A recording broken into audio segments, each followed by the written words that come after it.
Yes, sir. I have joined. I was Okay, facing some minor network issues, but I have joined now. okay. Yeah. So till now we have discussed on the scattered dot data, scatter plot. Now moving on to the line graph. Sometimes we draw the line graph when we do not have data which is measured at different point of times. And if this is the case, then use of line graph is not actually good. So normally the line graph should be used for representing those data sets which are taken over a period of time, or you can say the time series data. So for line graph, since our data cars is not taken over a period of time, so we will take another data set that is which is available in the R base module, and that is the BOD, because we want a line graph to represent a data which has been taken over a period of time. So first, let me load that data in So what is the data name called, sir? BOD. Okay, right, right. You have to simply type. See, yesterday only I told if you want to know what are the data sets available in the R base package, then you can simply type data and run, and you'll find the list. Sir, So just this, yes. Oh, sorry.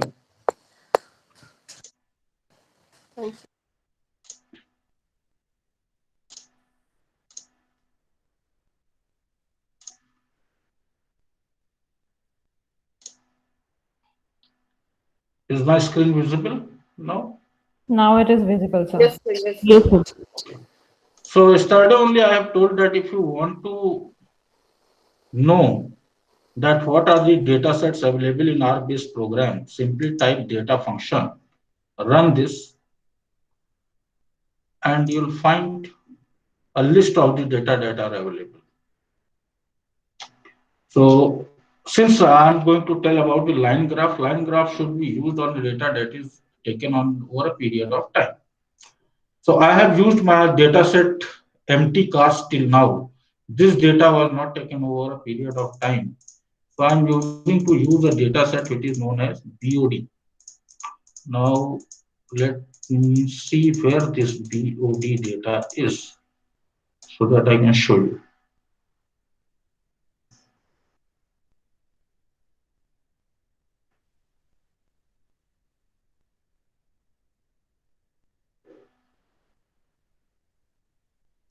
So this is the data, biochemical oxygen demand.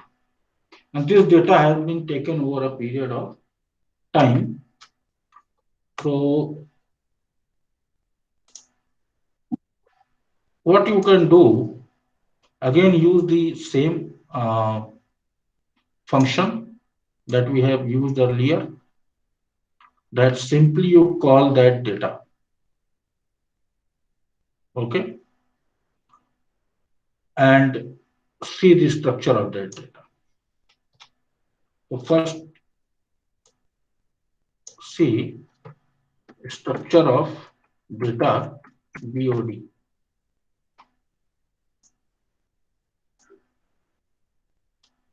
So this is the BOD data. Okay,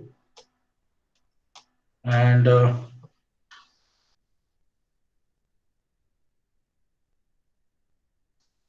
you can use this data for your analysis. For time series, we will be using this data actually, and we'll be plotting this data. So once more repeat why you for what reason you should use this BOD? I am using this BOD data because see, I have to explain about the line graph, and line graph should always be taken on a data which is taken over a time series. Okay, a time series data. Okay. So if you can see, Miss line graph should not be drawn on the data which is not taken over a period of time. So we were using the empty cars data set till now. That data set was not taken at a point of at different point of times. So we had drawn all the graph, but line graph are drawn to show the trends, and trend will only come when you are able to show the data over a period of time. So we have used this biochemical oxygen demand data. Are you getting my point? Yes, sir. Yes, sir. Okay. Yes, sir. So if you want to see what is in this data, so simply first you see the structure of the data and then head BOD. This is in the RBS package. Run. You'll find that over different period of times, the biochemical oxygen demand. Okay, so on one side there is a time, on the another side there is a demand for biochemical oxygen, right? So we can plot a graph for this. If you want to plot a line graph would be a better fit for, this data will be better fit for the line graph. So let's plot. So plot, sorry, function BOD dollar time. I want to plot the time from this data set. I also want to plot demand from this data set. So BOD, because there are two variables, time and demand. BOD dollar demand, and keep in mind if the headers are caps, then caps. If in small, then in small.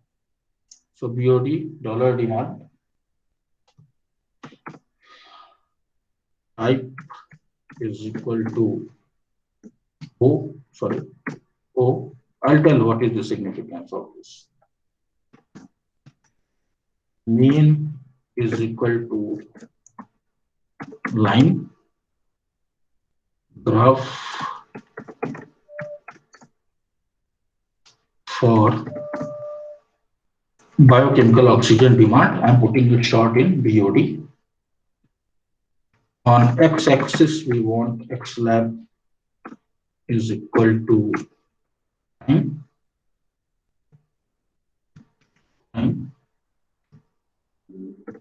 Y lab on y-axis, I want y lab is equal to demand. Here, capital small doesn't mean, because this is what we are going to put as labels. So the demand is given in mg per liter of water. You can write per liter of water or simply write this per liter of water. And close this. Per liter of water. And is there any other thing? Time y lab is equal to, demand per liter of water.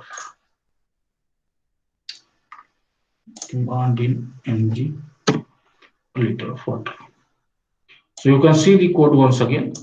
Plot from the data BOD time, from the data BOD demand, this variable, this is type, sorry, type.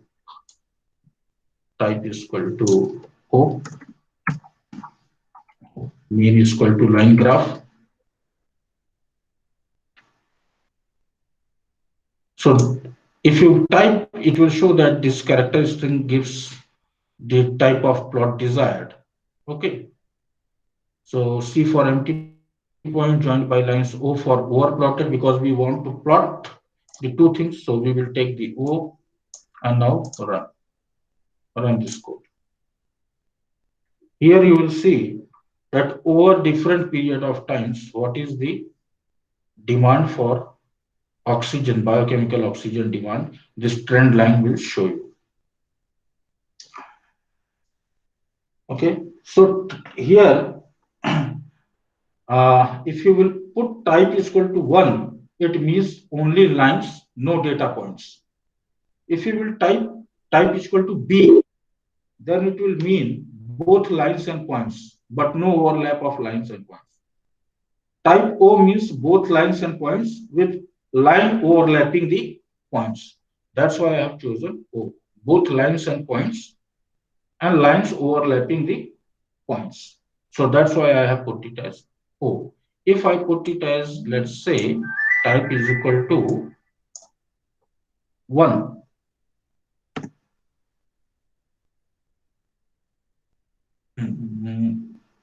It should not, no, L, not 1. It should be L.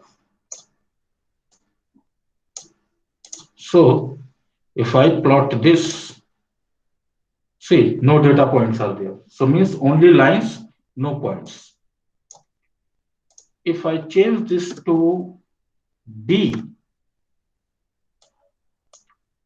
now see what change will happen.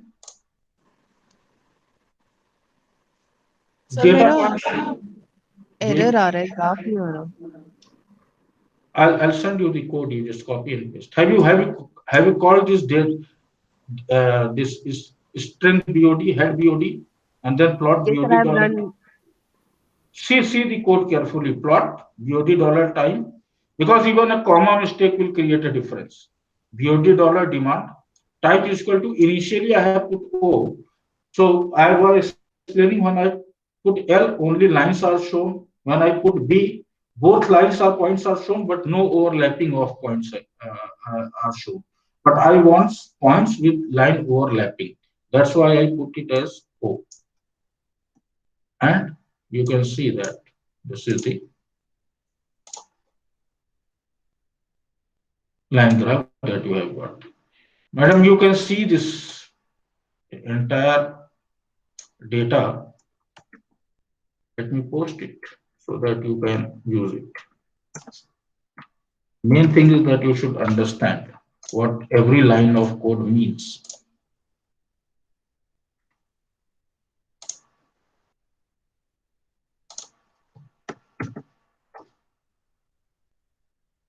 I've posted the entire code. You can use it.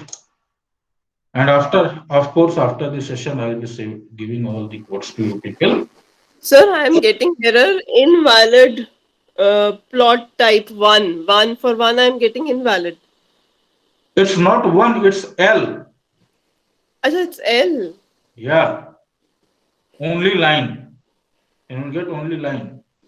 Replace it by L, you will find line. So small L? Yeah, small L.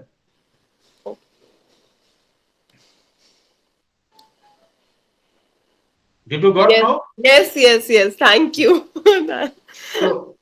So L means only line, B means both line and point, but no points overlapping. Means if there is a break will be shown. And if O you have put it, then it will show you both lines and points with line overlapping the points. Okay, you can see like this. Fine. Now, sometimes we require to plot two or more variables on y-axis in order to compare them over time. So in this case, we can use multiple line charts to plot more than two variables on y-axis against time. So now I'm creating third variable. Since there are only two variables, I'm creating a third variable. So let's say I'm creating a variable x.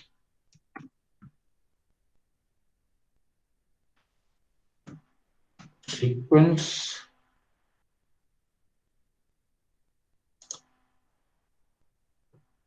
110, and it should go by 1. Please follow me. I'm creating a third variable. Actually, So when do you write in the console and when do you write in the coding? It's a very basic doubt I have. I have missed maybe something. So the answer is very basic. When I do not see my screen, then by error I type here. Okay, okay, My okay. cursor is placed.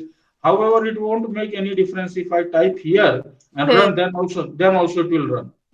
Okay, okay, okay. So if I'm typing in console, then also it will run. Only thing is my cursor was here and I was not looking at the where my cursor is. Okay, okay. So, so the answer is simple. So, Okay. so even if you are running the command here and running it, then also it will run.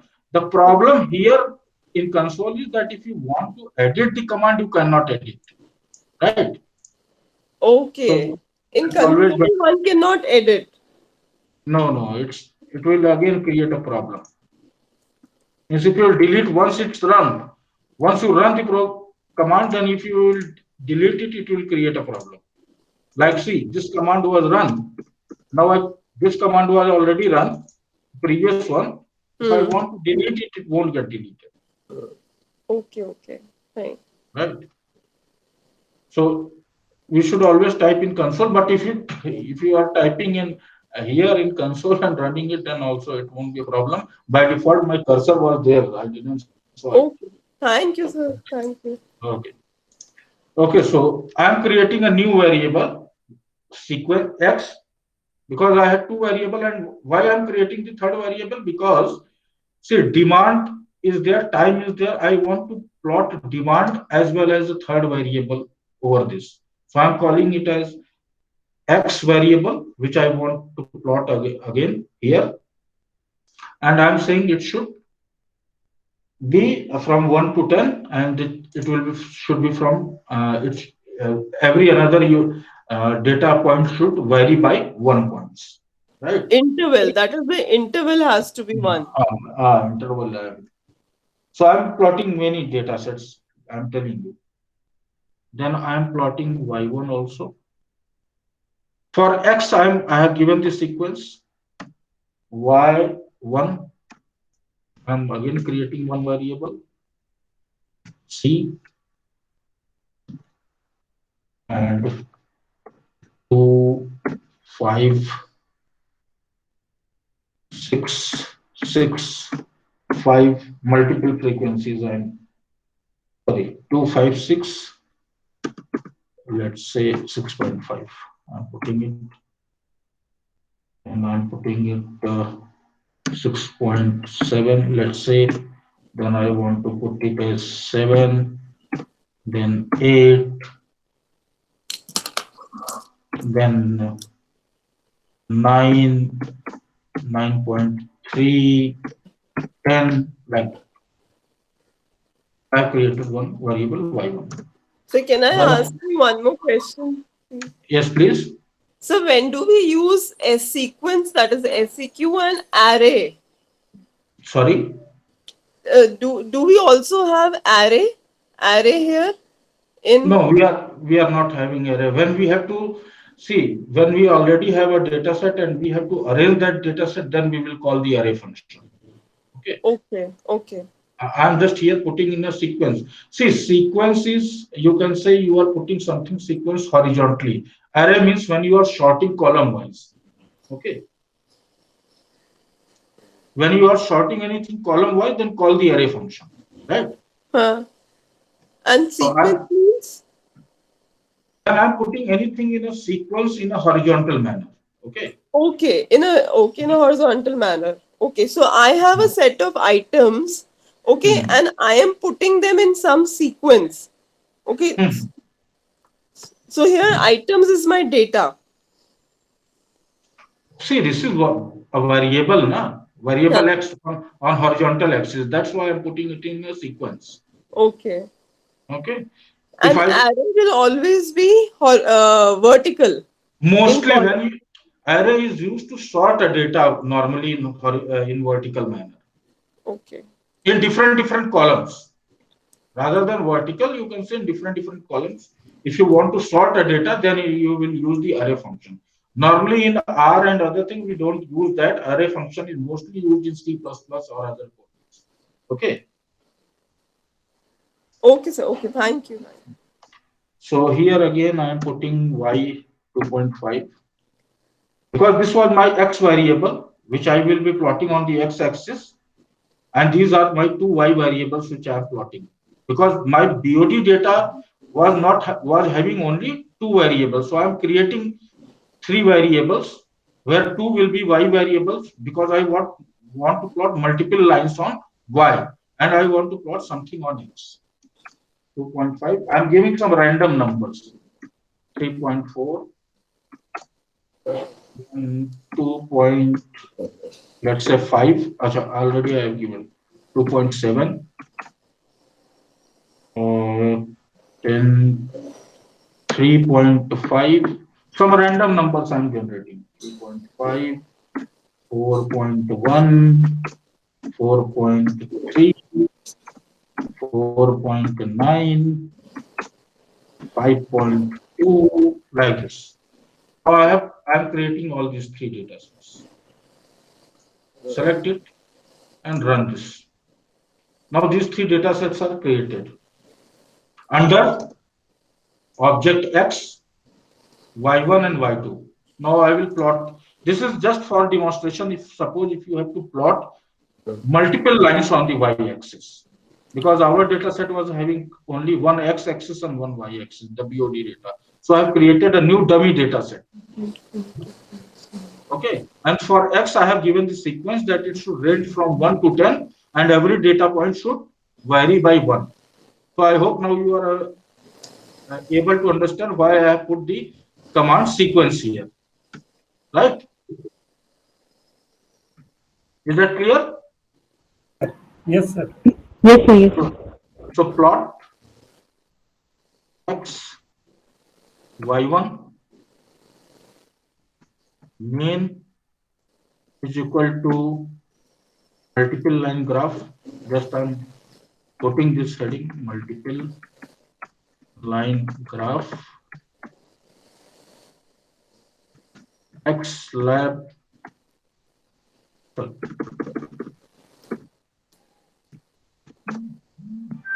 X lab is equal to X. I'm just putting for namesake. Y lab is equal to Y1.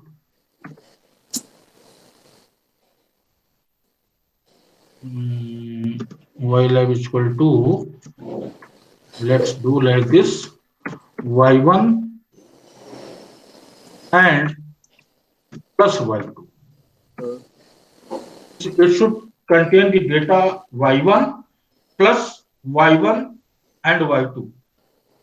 So it should contain Y1 and Y1 plus Y2, which I am doing. If I simply put Y2, then it will put only Y2. Right? Then since we are drawing multiple lines, so we will give them some colors, different colors. Lines X, Y1, type is equal to O. I hope you now understand why type is equal to O, so that both line and points are there with lines overlapping the points. There shouldn't be any back. Let's say color. Please mute everybody, some background noise is coming. Color is equal to red.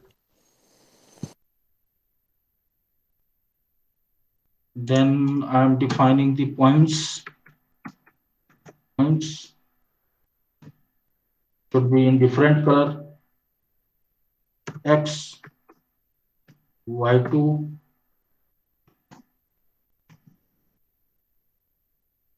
color is equal to, let's say, blue for differentiation purpose. Then lines X, Y2, X, Y2,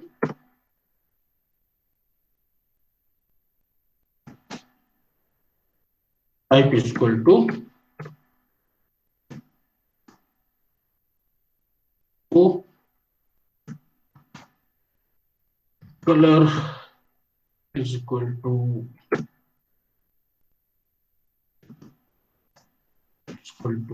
what color should we keep this?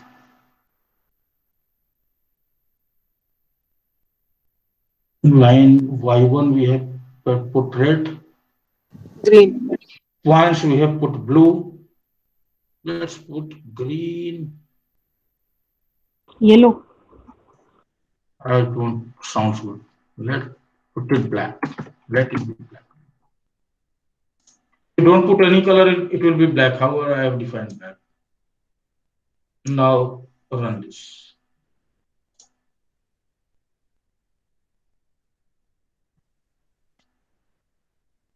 Red. Okay. If I think this one, if I put it as blue, let's see.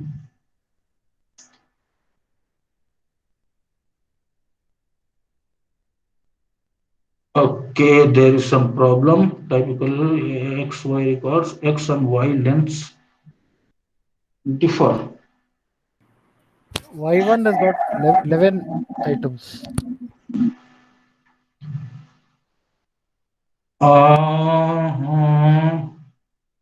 Y1 has got. Yes, I think it has 11 items. For plot, you have to call Y2 also. No? Yeah, in plot also Y2 is not there, sir. XY1. Y1 and plus Y2. Y lab is equal to Y1 and plus Y2 X. Already we have taken line X Y1 type is equal to O, color is equal to red, points X Y2, color is equal to blue, lines X Y2 type is equal to O, Y1 and Y2 it has So done. when you're taking column COL, column is equal to blue, है ना? It is Color. Sir, type 0 is type B. Type B for multiple lines. It is type O, not 0. It's Type not B. 0, sir. Type B, sir. Sir, I don't want to be here now. Why I should take B? B will only create both line and point, but there won't be any overlapping of lines and points. It will give you different kind of things. So I think error in XY chords XY, X and Y lengths differ. Let me check where is the difference. So with color, it In is Y1. not giving is equal to. Can you people please give me one moment? In Y1, there is an error. Where is the error, sir? The Y1, if you count, I think you have 11 items there. Okay. In Y1, 1, 2, Yeah. 1, 2, 3, 4, 5, 6, 7, 8, 9.3. It's 8, it's 9. Y2, 1, 2, 3, 4, 5, 6, 7, 8. Okay, let me put one more. X, you Now have is it 10 okay? items. X, you have 10 items. That, sir, that is not issue. X having 10 items is not an issue.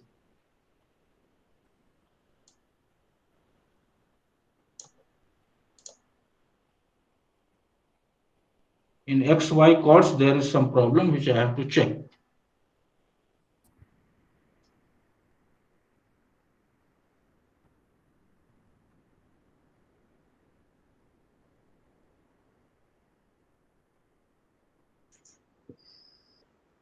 Sir, Y lab, Y1 and plus Y2 लिखा sir.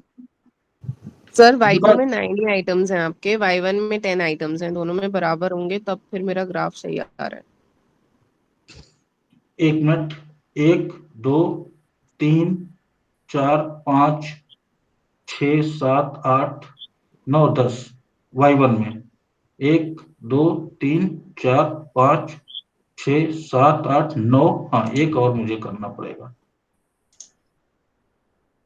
यहाँ पर, एक मैं और दे देता हूँ 6.1 से, अभी फिर करके देखते हैं। Yes, now we got it. Actually the numbers were different.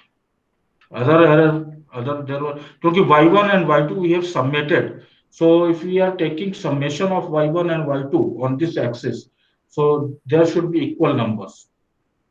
अगर ये numbers हम unequal कर दें, if we put these unequal and we put like y1 and y2, not the plus, then only one code will run. So we have to have equal numbers on both the y1 and y2. So let's say 6.1. So the length of y1 and y2 should be the same. That was the error actually. That's why I said just give me 1 minute. Now, are you able to get multiple lines? Yes. So if you have different lines, you can create, if you want the third line also, you can create something like this, y3, okay, is equal to C and let's say 2, 4, 5, 6, 3, 1.2, count करते रहिएगा। 3.1 कितने हुए? 1 2 3 4 5 6 7 8 9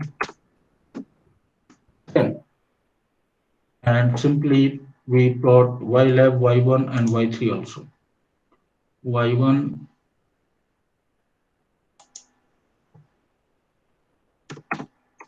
y2 and y3, and lines plot x1 y1, lines xy1 points this one, lines points plot xy1 main, ylab is equal to y1 y2 y3, lines xy1 points color is equal to blue, points xy3.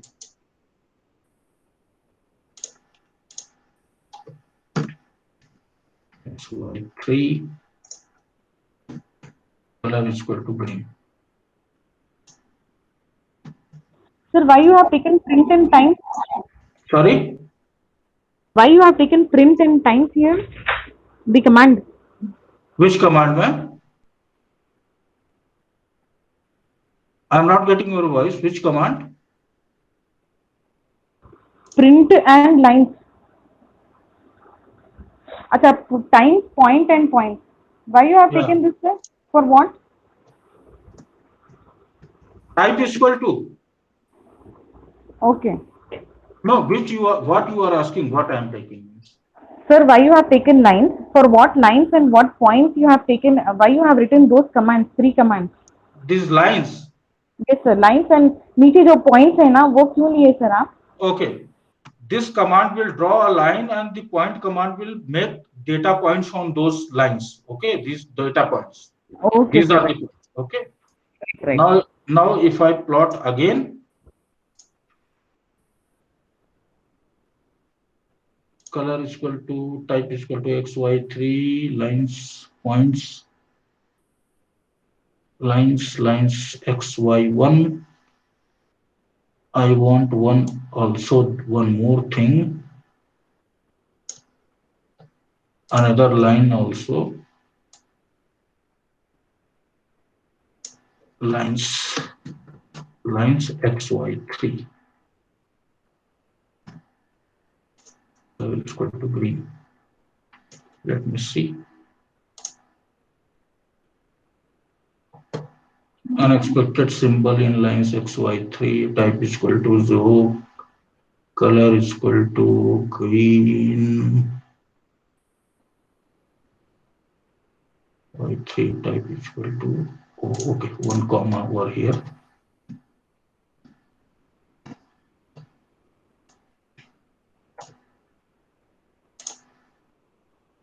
So if I wanted to plot another third line, I have plotted that also.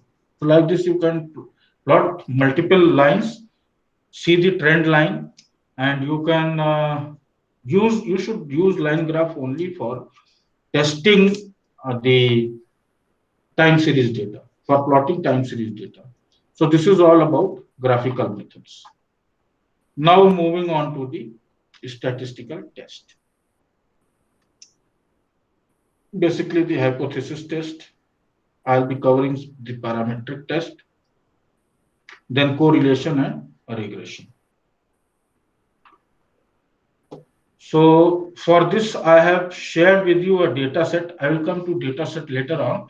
First, I will request you people that you open a new project. Save this.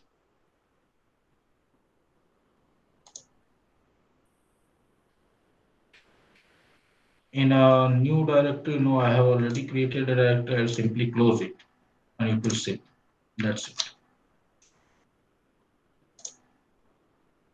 And I'll again open RStudio.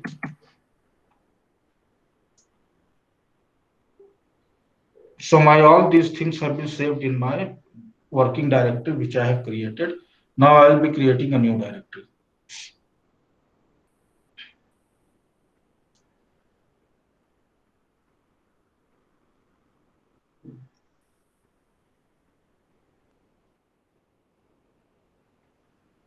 So whenever you will open this, it will show you the previous data. So create a new directory, new project. So that one is saved now.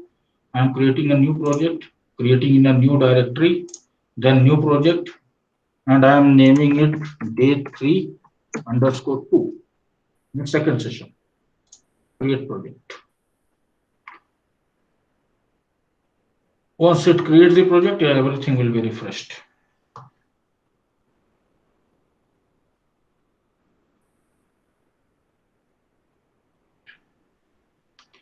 So today I'm trying to complete each and everything. So you'll again get the window like this. Click on this. You have a blank coding window.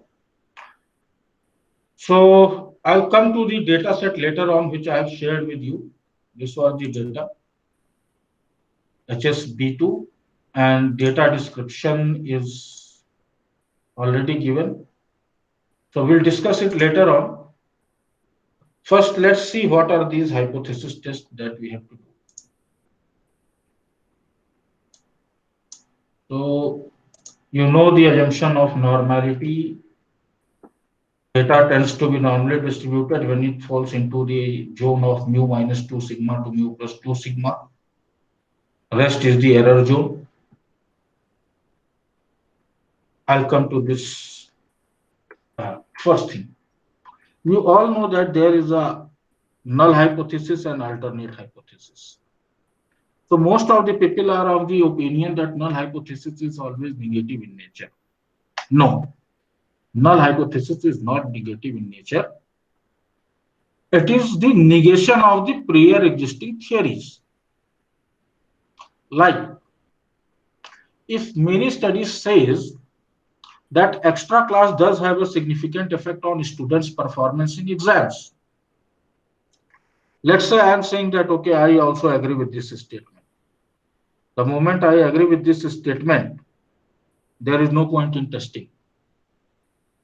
So if something stands true in the population and I also accepting it, then there is no point in testing it. So first I will negate it. That let me check, because the objective is, let me check whether this assumption stands true in my sample or not. So first I will negate it. No, I do not agree to this point, that extra class have a significant effect on students' performance. This will become my null hypothesis. An alternate will be, yes, extra class have a significant effect on students' performance. Now again, people are thinking, because most people think that null hypothesis is all about writing negative statements. No. Let's say lot of the existing theories say, or many researchers say, that attendance has no relation with performance in exam. What will be your null hypothesis in this case? Sir, please repeat it once again. Let's say there is an assumption. Lot of studies has said, because I'm just trying to make it very clear that null hypothesis is not always a negative statement. It's a negation of prior existing theories. Because if you are accepting those theories, then there is no point in testing. So first we create a null hypothesis. Yes. And null hypothesis doesn't mean to be always negative in nature. Let's say a lot of studies have suggested that attendance has no correlation with the exam performance.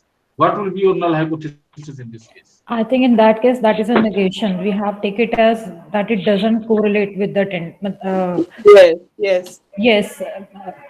No, studies are saying that attendance has no correlation with exam performance. Then it has correlation with marks. Then your null hypothesis is that it has a correlation, right? Yes, it has a correlation. And this statement is not negative in nature. Yeah, it is not. So, sir, I have heard that null hypothesis is opposite of what is likely to be true. Matlab, it is just opposite. That's what I'm saying. Negating the prior existing theories. The same thing you are saying. Yes. You are opposing, because if you are agreeing with it, there is no point in testing. First you oppose and test that whether which one is true, the existing theory or your theory, right? So null hypothesis is not always negative in nature. That's what I'm saying. It's negation of prior existing theories. Okay, are you getting this point? So, in addition to this, I want to include something. What we have actually studied in the we have a two, as you have told that we have a two hypotheses. One is alternate, and the second the null hypothesis. I think in null hypothesis, first we have take the claim as. I think in alternative we have agreed to the claim, and in null we are actually we are not agreed on that one. I'm saying the same thing now. Yeah, in null, yes. I'm negating the prior existing theory. Yes, sir. So I want to say that null hypothesis, by this example, that suppose if prior studies says that there is no correlation between attendance and exam performance, then if I have to create a null hypothesis, my null hypothesis will be negating this statement. Means I will say there is a relationship between. There is a correlation. Yes. Yeah, there is a. So I want to make it clear that always a negative statement is not a null hypothesis. Null hypothesis could also be a positive statement, provided it is negating an existing negative statement, right? Got it, sir. Yes. Okay, sir. Okay. Because if you are agreeing to it, if your assumption is also the same, then there is no point in testing. So first we say then that then there is no point in proving. Yeah. So then you formulate a null and alternate. However, when you check the null and the alternate hypothesis, every one of us does one error, either a type 1 error or a type 2 error. So whenever you are going for testing a hypothesis, always take a mean value, because when you are provided with these statements, you will have this 2 by 2 matrix. Positive, negative, actual values, and predicted values, positive and negative. So if something stands true in the population, means actual values, and you were able to predict it correctly, then this is known as the true positive rate.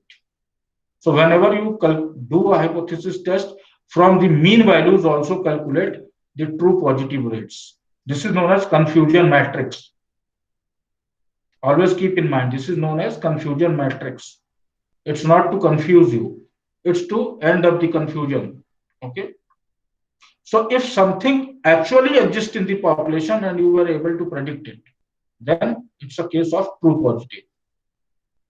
If something does not stand true in the population and you predicted it to be true, this is false positive and this is known as type 1 error. So type 1 error is rejecting a null hypothesis that stands true in the population. So actually, it was something which does not stand true in the population, but you have predicted it. Means you failed to reject, right?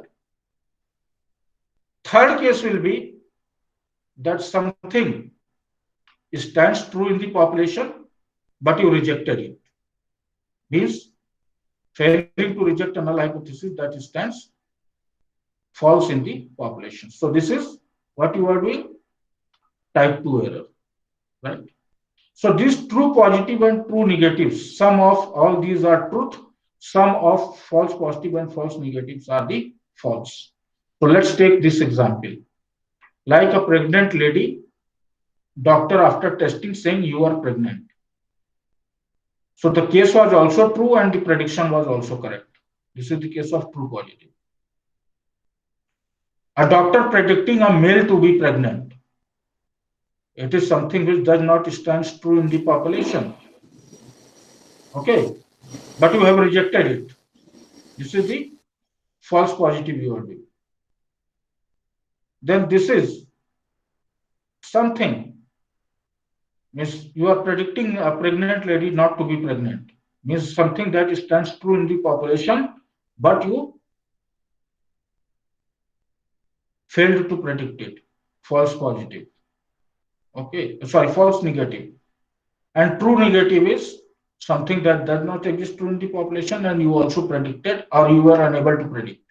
Okay, then true negative.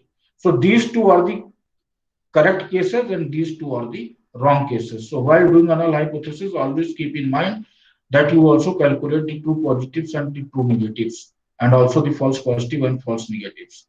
If true positive and true negatives are more, then your test of hypothesis is correct. If false positive and false negative are more than true positive and true negative, then your hypothesis test that you have done is having some error. Always keep in mind. Is that clear? Yes, sir. Yes, sir. Okay. Go ahead. So always keep in mind this confusion matrix when you are doing, because when we are normally we fail, we accept or reject a null hypothesis based on our data, but we have to also check that whether the data is truthful. So you have to calculate all the true positives and true negatives, and also the false positive and false negative by the mean values. And mean values of false positives and false negatives should not be greater than true positive and true negative. If they are greater, then your hypothesis test is wrong. And always try to minimize these errors, because if you will minimize these errors, then this is known as the power of a test. And power of a test is equal to 1 minus beta, means type 2 error. Minimize type 2 error. Type 2 error is beta, so 1 minus beta. So lower is the beta value, higher is the power of a test. Are you able to get to me? Is that okay? Clear? So, See, simple as that. Power of a hypothesis test is equal to 1 minus beta. In Notepad, I cannot write that beta actually. So I'm just writing where beta is type 2 error. If you are minimizing this beta, your power of test will be greater or not? It will increase. If beta value is less, then 1 minus beta value will be more, and power of the hypothesis test is calculated by 1 minus beta. So always try to minimize type 2 error. Means always try to minimize this case, false negatives. Because let's say false negative says that somebody is having COVID and you are unable to detect COVID, then he won't be treated. That's why type 2 error is more important than type 2 error, one error. Let's say somebody not having COVID is detected positive for COVID. Maximum he will go for 14 days quarantine. And since he is not having COVID, he will get okay within 14 days. But somebody who is having COVID is not being detected for COVID, no treatment will be given, ultimately he will die. So type 2 error is more dangerous. So always try to minimize type 2 error while doing, means always try to minimize the false negative cases. And if you'll minimize this, then power of your hypothesis test will be better. This was one of the preliminary things that I wanted to share with you. Give me 1 minute break. I need to go to washroom. Please give me 1 minute. Can I have that? Yes, Sure, sir, sir. please, sir, please. PPTs will be shared in due time.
So I could see two comments. So Shashi Kumar sir, definitely I'll share the PPTs and recording. And Ayushi, my voice is not coming because I had taken a break for 1 minute. So regarding Yeah. the PPT, I have told them that it will be sent. Every, and not only PPT, I'll share each and everything. I have something very interesting for you people out. Let me show you.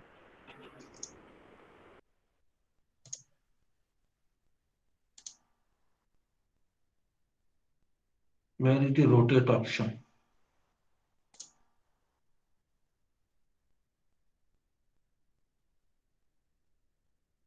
Rotate to view. And again, rotate to view clockwise. No, why it is not coming?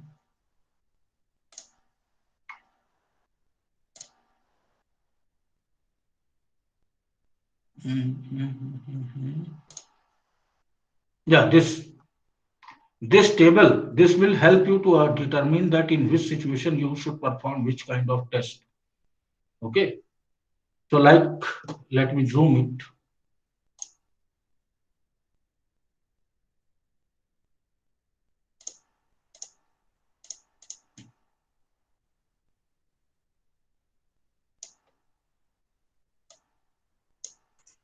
Sir, make your screen full screen, sir. Sir, it's full screen. Yes. You pin, sir, you pin it. You pin my screen to your screen, you will get the full screen. So like if you have a case like you have one outcome variable, means y, one dependent variable. Your your dependent variable is continuous. Continuous means taken on a ratio and interval scale. First thing I should make you, continuous measurement is a measurement taken on an interval or ratio scale. Categorical measurement is a measurement taken mostly on nominal scale, in some cases ordinal scale. So if your dependent variable is continuous, predictor variable means independent variable. If you have only one independent variable and your independent variable is categorical in nature, having two categories coming from different population, if they meet the assumptions of parametric test, means normally distributed, go for independent t-test. If they do not meet the assumptions of normality, go for the non-parametric equivalent Mann-Whitney U test. Let's say if they are two and if they are coming from the same population, following normality, go for pair t-test, dependent t-test. Else, go for its non-parametric equivalent, Wilcoxon matched pair test. All these things I will share with you. It will help you to decide in which situation you should apply a statistical test, because maximum people are having the problem that they perform the test out of their whims and fancies. I have seen people now, all big journals, they have started stating in their aim and scope, we do not accept research papers which have collected data on Likert scale and have done regression or structure equation modeling, because Likert scale basically is the ordinal scale. So on a categorical scale, how you are performing a parametric test. So keep in mind, this table will help you. I'll share with you. This is how we make the decision trees. So now coming to one sample t-test. So suppose if you have two populations, two means coming from, one is your population mean and one is your sample mean. And you want to test that whether the population mean and sample mean are same or not. Let me explain you with the classic example of tea, chai. So I don't know how to make a tea. So I called up my wife, let's say, during lockdown, that tell me how to make a tea. She said, take tea leaves, sugar, water, boil it for 5 minutes on a gas stove, add milk Sir, to it. you are giving a very wrong example at this time, sir. At this time of the day.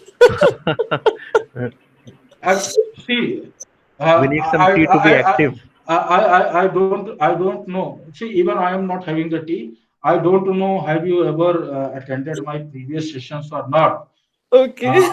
I simply say, if you know how to make a tea, you will learn statistics, and I will give all the examples from teas. Yeah. Let's see how. Sir has even explained the process of mediation, moderation, and everything with the example of tea. And the best part is, till date I haven't prepared a tea. Oh, so you are very fortunate. So I'm just giving a hypothetical example that I called up my wife. Tell me how to make a tea, because whenever I need a tea, I just only need to ask her that I want a tea. Right. So she said that, okay, mix all these, boil for 5 minutes and add sugar to it. You will get some brown color liquid and your tea is prepared. I was not satisfied whether she's telling me truth or not. So I called up my mom. She also repeated the same thing. So I went to the kitchen. Now this is the population mean. Are you getting? This is the population mean. Everybody, even YouTube told me that boil all these mixtures and for 5 minutes and you will get blue color, brown color liquid, and that is called tea. So I went to the kitchen. I took tea leaves. I took water in the pan, sugar. I added sugar, and then I boiled it for 5 minutes. Added uh, this milk to it. I got a brown color liquid, but I wanted to test that whether it is the same thing which other people have suggested. So now this is my sample mean, and I had a population mean. If I want to test, if I have a situation like this, and I want to test that whether my sample mean is different from the population mean or not, then I will go for one sample t-test. Did you got my example? So can you repeat once again? So what you told, that the tea leaves, the sugar, the water, that Everybody, everything everybody told me that if population. you, everybody told me that boil all this and you will get a tea, a brown color liquid which is called tea. Yeah, Everybody told me this was the population mean. this is the population. This is the result coming from the population, isn't it? Yes. Now I went to the kitchen, I did all these things, I got a liquid. Now I want to test that whether what I got in my sample, is it the same tea which other people are telling me? Huh. So it My, is. It belongs to the. this is the sample mean. Okay. Okay. Fine. Like if, let me give you another example. If you draw some inference from the population, so mostly people will tell that students who are in the first year of their undergraduation, their average mean age is 18 years, right? Their average age is 18 years. 13 Those who years. get enrolled, 18, 18. Yes. Okay. Okay. So this is the population mean coming from the population. Now what I'll do, I will go to the first year class of my university, undergraduate student, and will take the average age of every student, and I will compare whether this belongs to the 18 years of age or the mean age is different from in my sample. So Are you if it getting? comes around 18, 17, then it that is the sample mean. No, yeah, no. This is the mean that I have calculated from sample. Now I have to compare whether it is equal to the population mean or different Or from not. that. Yeah. Like I have given my example of tea, that everybody says that if you do this, you will get tea. So I Yeah. went to the kitchen, I prepared all this, and then I want to check that whether my sample is as same as the population or different from it. Yes. Right? So Got this it. is known. So Got in this case, you will perform one sample t-test where you have to compare the sample mean with the population mean, right? And population mean is known as the test variable. Clear till now? Yes, sir, all clear. Yes. Okay. So bear with me throughout this study. You will be getting the example of T. So the So population mean is the test value or the sample mean is the test value? population mean is the test value, sir. You are comparing your sample mean against that test value, whether it is different from that or not. Okay. So test value will always be the population mean. That is the assumed mean or hypothesized mean. And sample mean is the calculated mean. You will calculate again that hypothesized mean. Compare that now. Okay. Yes, sir. Okay. So data requirement is that the test variable should be continuous in nature. Scores on the test variable should be independent. Means if you are taking 20 observations, it should not be case that one observation is based on the another observation. Every observation should be independent. Don't assume. Let's say I have 20 students in my class. I have taken the age of 13 students, and then I'm assuming the 14th might be the same age. Then there won't be independence of observation, because this observation is coming from prior observation. So every observation should be independent. Data should be taken from random sample. Means you should do random sampling. Data should be normally distributed. That's why it's called a parametric test. And there should not be any outliers. There should not be homogeneity of variance. If this is the case, then you will perform one sample t-test. So first thing is, the case is your homogeneity of variance. Yes. Is something like similar to homoscedasticity, is it? So homoscedasticity synonym is homogeneity, sir. You are correct. Okay. Yeah. Means your test variable should be equally distributed in the population. If the population is in groups, right? So homogeneity of variances should be there, no outliers. So first thing, your research problem is that you have to compare two means, a population mean and a sample mean. And for that, you have this kind of data, then you will go for one sample t-test. So when you have to compare a population mean and sample mean, then you should go for one sample t-test, but these data sets should be met. Otherwise, you will go for its non-parametric equivalent known as Mann-Whitney U-test. Or in case of one sample test, you will go for this one. It's Z value, calculating the Z value. Okay. Sir, can you repeat the reasoning to be followed, whether we use parametric or non-parametric, that part? So two things you require for parametric test. First thing is data is taken on a continuous scale, that is interval or ratio, your dependent variable. And second thing is should follow the normality, normally distributed. These are the two basic things that you require. Is that clear? Yes, sir. And the other thing you mentioned about the papers, I mean the journals not accepting papers which use Likert. Yeah, because Likert scale is not or a ratio or interval scale. In its basic essence, Likert scale is this ordinal scale, and ordinal scale is treated as a categorical rather than continuous. So this is wrong, which is Indian academicians are doing. So you have to extend the Likert scale.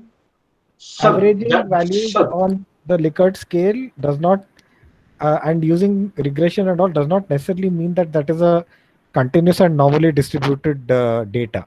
So first you see whether it is distributed normally or not. Likert scale, I am damn sure data won't be normally distributed, sir. Until you submit these scores. Until you submit these scores. That is another point of discussion. I will come to that. If you have some data sets taken on a Likert scale, check its normality. I'm damn sure it's not, it won't come to be normally distributed. And how come you are applying regression or even t-test? So there is a treatment for Likert scale. That is a different area of discussion. I will discuss on that. Now, because this was happening in academics since long, and now the scholars have noted it that Likert scale is not normal, because now people have failed to justify the Likert scale and the test that they are doing. So when you say not normal, is it also because whenever we read the description of Likert scale, suppose it has 5 levels, between 1 and 2 and 2 and 3, actually we cannot assume that the distance is of course the distance is not equal, because what stands strongly agree for that might be agree for some other person. There is no actual magnitude on which you can define that this score can be said as strongly agree or disagree. Are you getting my point? The difference won't be equal. So someday I will discuss on Likert scale. Right now, let me proceed with this. Thank you. Okay. But can you please explain this homogeneity of variance? Homogeneity of variance says that your test variable should see variance. First, you should understand what is variance. Variance is spread of the data from its mean value. So if you are bringing any change in the variable x, and it is bringing change in the variable y, your x variable, let's say, if I'm saying x, I'm saying independent variable. Let's say it's divided into different groups. Then your y variable should be equally distributed in the both the groups. Like, let's say, let me take the case. I want to know what is the effect of a particular, let's say, jasmine fragrance on the mood of males and females. Now you all know that females have different kind of reaction to a fragrance as compared to males. Is it true? Yes, sir. Yes, sir. Yes, sir. So let's say I have exposed males to the fragrance, to the jasmine fragrance, and females to some other fragrance, and then I want to test whether there is a difference in their mood or not. So I have two different groups, but homogeneity of variance is not there, because to one I have given different fragrance, to one I have given different fragrance. I have to give the same fragrance to both of them and see what is the variance in their mood from the mean value. Are you getting my point? So here variance cannot be calculated because No, variance can be calculated, ma'am. only among females for a particular smell, not between the two genders, because the smells given to them is different. Yeah, that's why homogeneity of variance won't be there. Homogeneity of variance means that the same kind of treatment should be given to both of them, and the change that is happening should happen at the same level between the two. That is the homogeneity of variance. So in homogeneity is going to say that it's actually in a similar form. Yeah. So it means to say that we have to take the homogeneity of variance, it's of a similar type.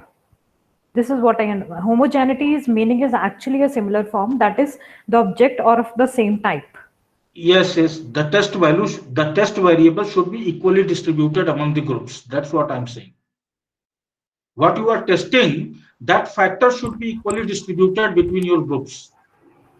Yes. If it is not equally distributed, then it will be a case of heterogeneity.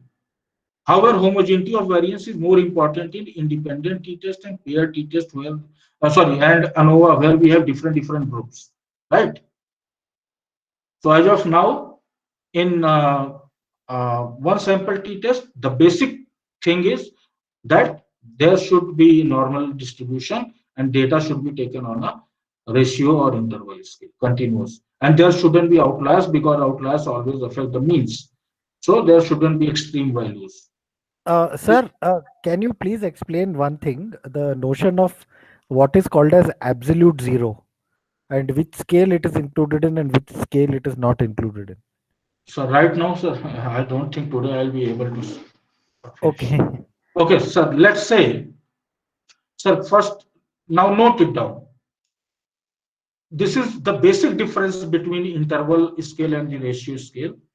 In interval scale, zero is considered arbitrary, right? Please respond.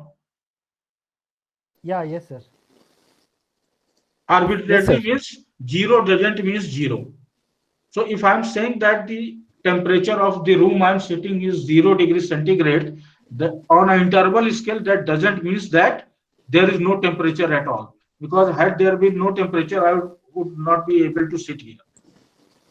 So sometimes temperature of Kashmir goes to 0 degrees centigrade. That doesn't mean that there is no temperature at all, because then zero is arbitrary. Okay. Absolute zero means no temperature at all. Everything ceases to exist. So in ratio scale, zero is considered absolute, and absolute zero is equal to 273 Kelvin. At this, everything ceases to exist. So even a zero means zero in ratio scale. In interval scale, zero doesn't mean zero, or zero doesn't mean there is no temperature at all. Or you can take another example. Right now, let's say temperature of Delhi is 30 degrees centigrade and that of Kashmir is 15 degrees centigrade. So on an interval scale, I cannot say that Delhi is 2 times hotter than Kashmir. I cannot say that. The only thing I can say that the temperature of Delhi is 15 degrees centigrade more than that Okay. of Kashmir, right? So Okay. equal distances can be measured, but absolute zero term is only given in the case of ratio scale. Means no temperature at all. Okay. Okay. Okay. That is equal to 273 Kelvin. Now is this clear, sir? Yeah. One Yeah. sample t-test when to apply, is that clear? Say Likert scale measurements, this is another dimension which if I could have known, then I could have taken one more session. However, you can go to my YouTube channel. I have discussed all these things. There is one class, Okay. SPSS Master Class Preparatory Session, where I have discussed about how to make decision trees, how to identify your whether it's ordinal, nominal ratio, or this interval variable, and how these variables are treated. Okay, all these things I have. You can watch that video, sir. Sure, sir. Sure. Okay, so one sample t-test is like that when you have to compare two means. Now, look at the data. Now, this data contains the ID of the student. Then there is a nominal scale, female. Okay.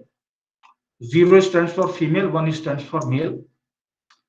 Then race, nominal. So it is given as in the form of this race represents ethnicity, where 1 is equal to Hispanic, 2 is equal to Asian, 3 is equal to African, AMER, 4 is equal to white. Then we have SES, okay, which is again ordinal, taken on low, middle, and high. 1 is equal to low, 2 is equal to middle, 3 is equal to high. Somebody messaged.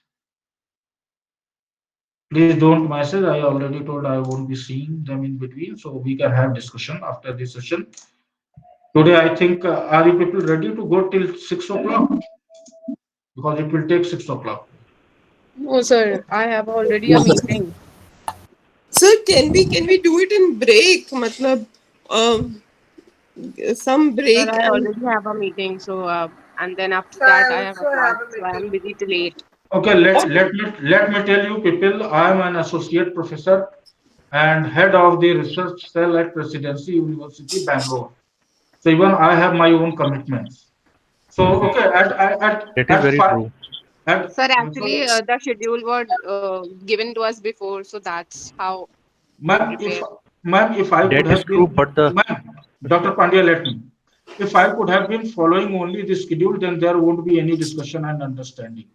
So, okay, I agree to your point. We can let's complete do till 5 o'clock, and then we will discuss that when we can schedule for Yes. So, but one more hour will be required, I think. yes, sir, so immediately, matlab maybe tomorrow itself or today evening. I cannot commit for that because I don't know. See, today I am drained. Today I am not in a to take another session in continuity. It's okay. So maybe tomorrow. I am not promising, but maybe tomorrow at 7 o'clock, like that, we can do. Right? Yes, One more hour. sir. Yes. Because I have also commitments to my students, and I am also heading the research cell. Then many of the things. So I could understand the problem of you people, but I don't feel any problem if I come up with at 7 o'clock tomorrow. Yes, sir, 7 o'clock tomorrow is perfect. Very good. We will be doing till 5 o'clock today, and then we will be breaking off. And because see, if there will be a huge gap, let's say 3 or 4 days, then you won't be able to reconnect with the thing. Yes. It has to be immediate. So tomorrow by 6:30 or 7, I think everybody will be back home by then. Okay. This is for you people only I am doing, because if I have to follow, I told you, I'm not the person who believe only in conducting a session. It has to be a two-way interaction. So let me just go. So this is the data set. I hope you have already gone through it. Sir, just a sec. Sir, you are associate professor in where? Bangalore, where? Presidency University. Okay. And visiting faculty to few IIMs also teaching data science. Okay. Basically, I'm from the domain of data science, and if you could have read my profile, I have graduated from HBTI Kanpur, and then I earned my PhD way back in 2012. From that was a full-time residential PhD. I'll have a 5-minute interaction with you people after we complete this, right? Yes, sir, sure. Yes. Okay. Okay. I'll share my views on this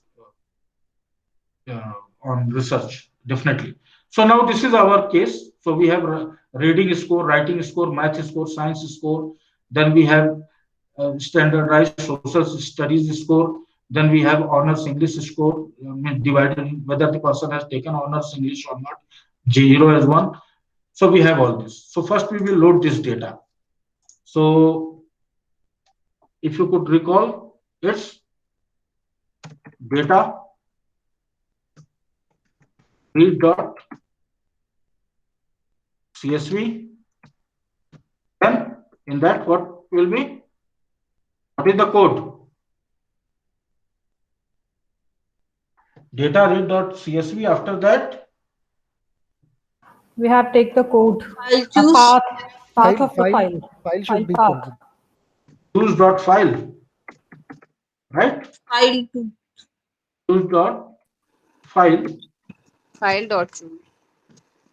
or choose dot file dot choose. File dot choose. Run this command. के बाद No, sir no, comma header equals to T भी था. अच्छा CSV file है ना? This is हाँ. CSV file ना? Header नहीं इक्वल तो टू ब्रैकेट के बाहर था header equals to T. First bracket के बाहर था हेडर इक्वल टू देखते हैं. Last time. अच्छा फाइल डॉट चूज. यस हाँ, फाइल डॉट चूज एक अलग आर्गुमेंट है. तो लेट्स यहाँ पर कॉमा आएगा. Header equal to true.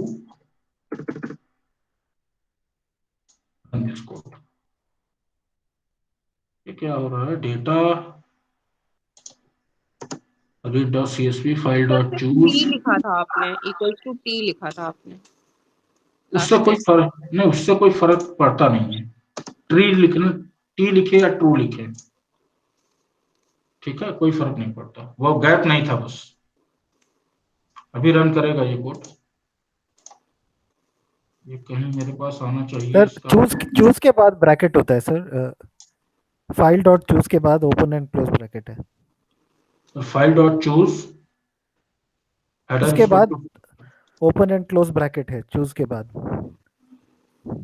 File dot choose. एक मिनट मुझे कोड देखने दीजिए. मैंने शायद ओपन ब्रैकेट आएगा सर. एक minute. Read dot CSV file dot choose के बाद ये फंक्शन लगेगा. सॉरी, हाँ एक फंक्शन है. उसके बाद हेडर इक्वल टू आना चाहिए. सर वो एक क्लोज ब्रैकेट उसको निकाल. हाँ ये हटेगा. ये है पूरा सिंटैक्स. अब रन करते हैं. ये आ गया. ठीक है.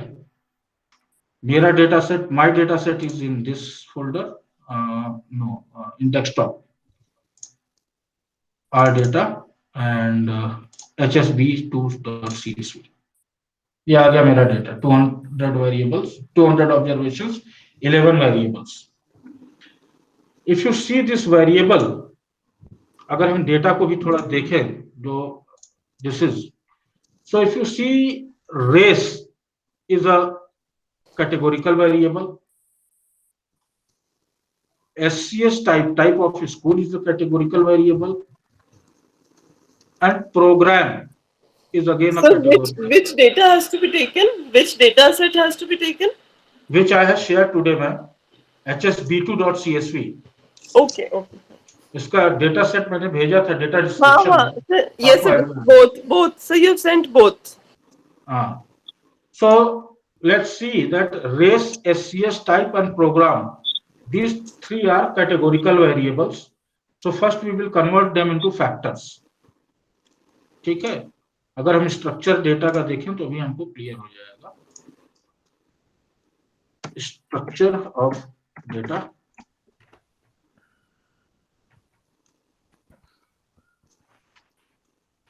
So in our case, see the race is categorical, female is categorical, but we are keeping is categorical for some purpose. Race, SCS type, and program, both all these three are actually categorical variables, so we will convert them into factors.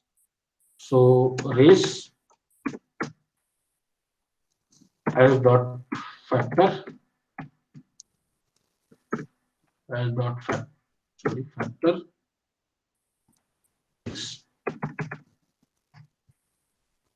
उसके बाद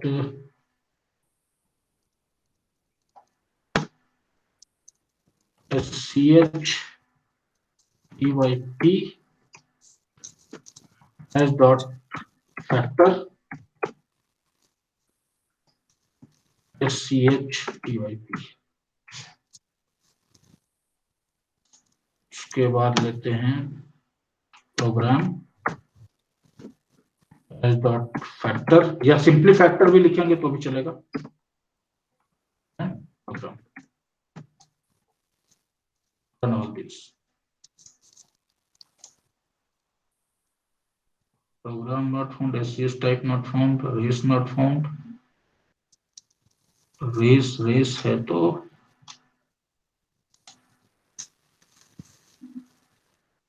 एक minute. Sir, do we have to reload all the packages for this? नहीं, ये तो इसका basic वो है, इसलिए कुछ ऐसा होना नहीं चाहिए.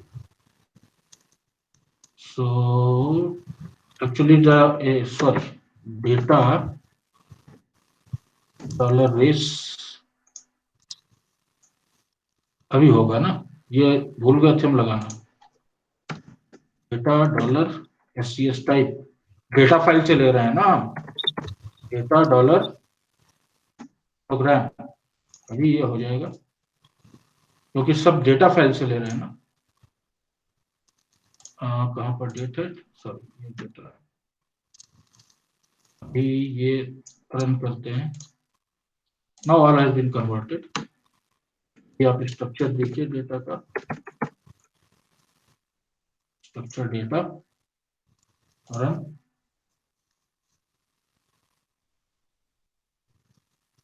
So we have converted them into factors already.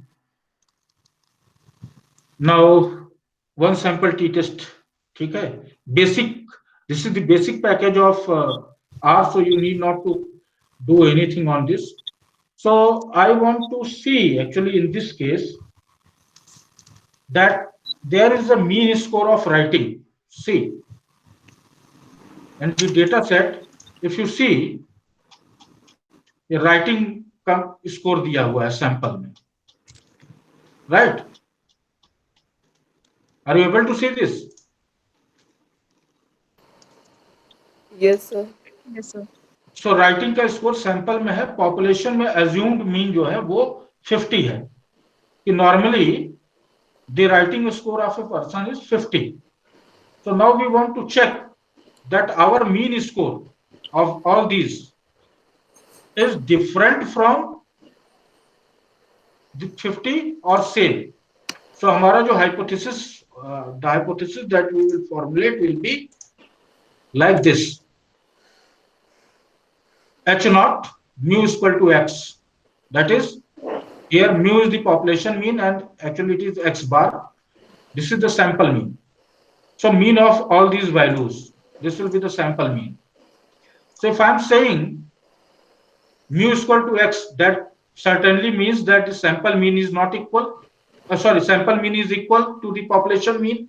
Yani this also means there exists no significant difference between the population mean and the sample mean. Are you getting my point? If I am writing null hypothesis that Yes, sir. mu is equal to x, this means sample mean x is not equal to population mean is not equal to population mean mu. इसका मतलब तो यही हुआ ना. The difference between the two will not be the. So there exists no significant difference between the two means. Clear? If mu is equal to x means there exists no significant difference. Say yes or no if you agree to this point. Yes, sir. That means And the if- difference between the sample Yes, sir. and the population is not. Sorry? The difference between the sample mean and the population mean is 0. You can say like this also. Okay. So overall, you people write it like this, that there exists no significant difference between the sample mean and population mean, which I have represented like this. Null hypothesis means mu is equal to x or mu minus x is equal to 0. And when will be mu minus x equal to 0? When mu and x are same. मान लीजिए ये 50 है, ये भी 50 है, तो 50 minus 50 is equal to 0. So there exists no significant difference between the population mean and the sample mean. And alternate hypothesis states that mu is not equal to x or mu minus x is not equal to 0. That means there exists a significant difference between the sample mean and the population mean. Are you getting the hypothesis? Yes, sir. Now let's test. So let's assume that our population mean is 50 and we have the sample mean, this writing score. Now we will take its mean and compare. So for that, see, for conducting a t-test, you have code like t.test data. This is the format. Mu is equal to mu 0. लो भी आपका mu 0 आ रहा है. Conf dot level is equal to 0.95, 95% confidence level. Alternative is equal to greater. तो इतना लंबा code लिखने की जरूरत नहीं है. No need. I am simplifying it. That's the beauty of R. You can run the code the way you want. So I'm simply writing test. Sorry, I'm simply writing t.test. I wanted to take the right score, mean of the right, and mu is equal to 50. My test is variable. Are you getting my point? I'm comparing the writing score against this mean score of the population. Are you getting my point?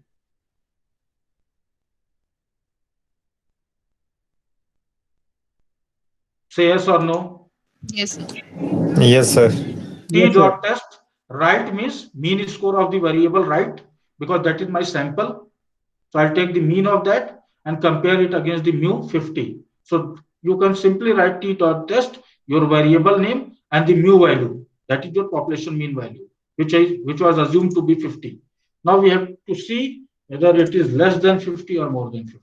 Run this code. .na, where it is.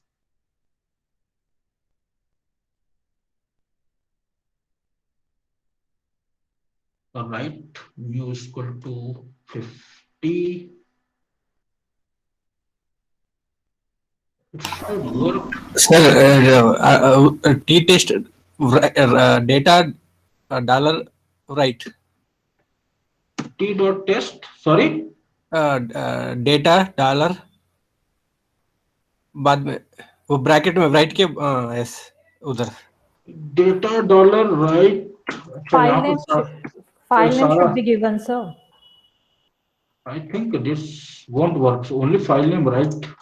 Data dollar right. No. Let me see why this is. So it shouldn't be data dollar right. It should be right new is equal to 50. I think this should work.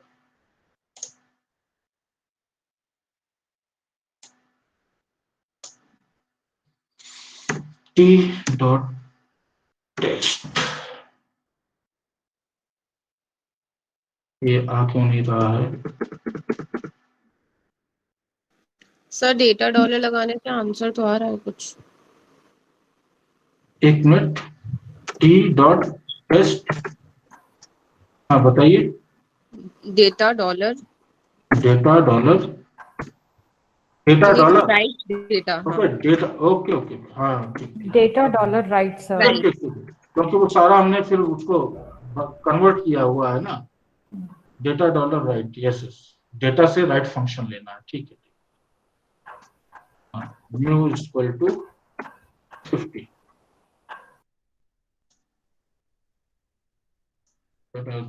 Yes. Now you can see what is the t value, 4.1.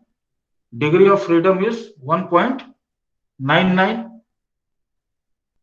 P value is, see, if you are getting this as p, this is infinite value and this is always less than 0.05. Means not significant. This means that it is significant. Okay. So it is also giving you this, that alternative hypothesis is true. Mean is not equal to 50. Mean is difference from 50. What is our mean score? Mean score of right from our sample. How much it is?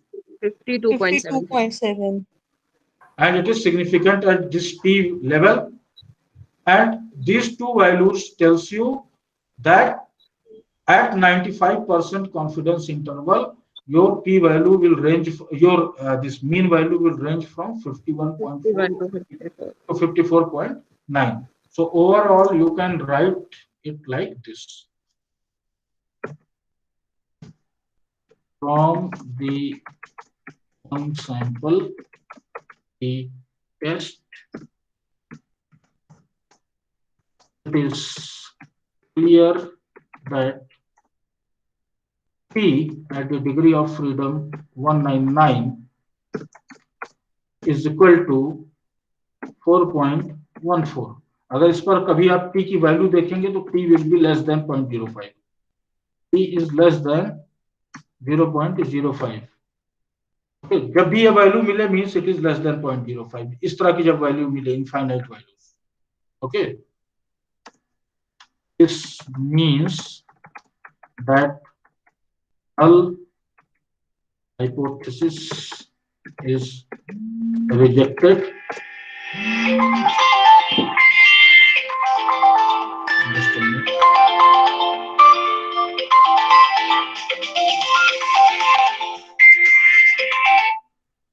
So this means that null hypothesis is rejected. So our sample mean is different, it's significantly different. क्योंकि difference अगर significant नहीं है तो उसका कोई मतलब नहीं।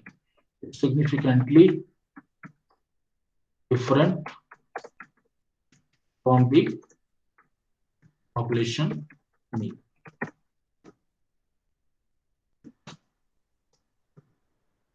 Sample mean was found to be 52.775 for writing score. क्योंकि पूरा आपको लिखना पड़ेगा, एक लेमैन को समझाना हो, इस तरीके से लिखा गया। Found to be frequent at 95% confidence interval it ranges from 51.45 to 54.09. This is the overall interpretation of this result. Is this clear? Yes, sir. Okay. So should I stop here or continue with the another test?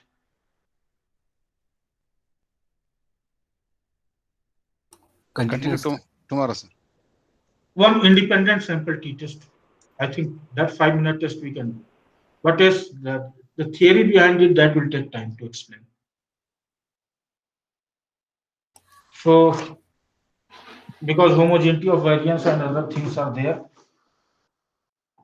so we can continue tomorrow. Okay, fine. So 1 or 2 hours or more we will require. Few people are joining at this point of time when we are about to leave. One question, sir. Just 1 minute. So since last 3 days you people have heard my voice.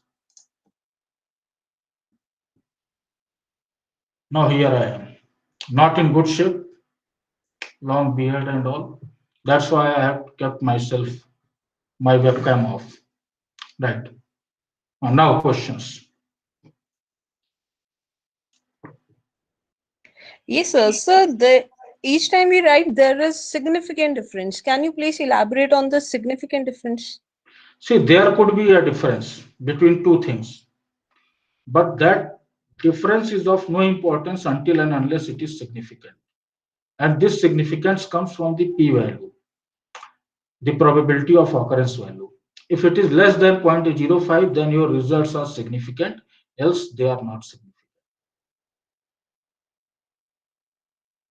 So whenever you are writing your result, you should write significant effect, significant correlation, significant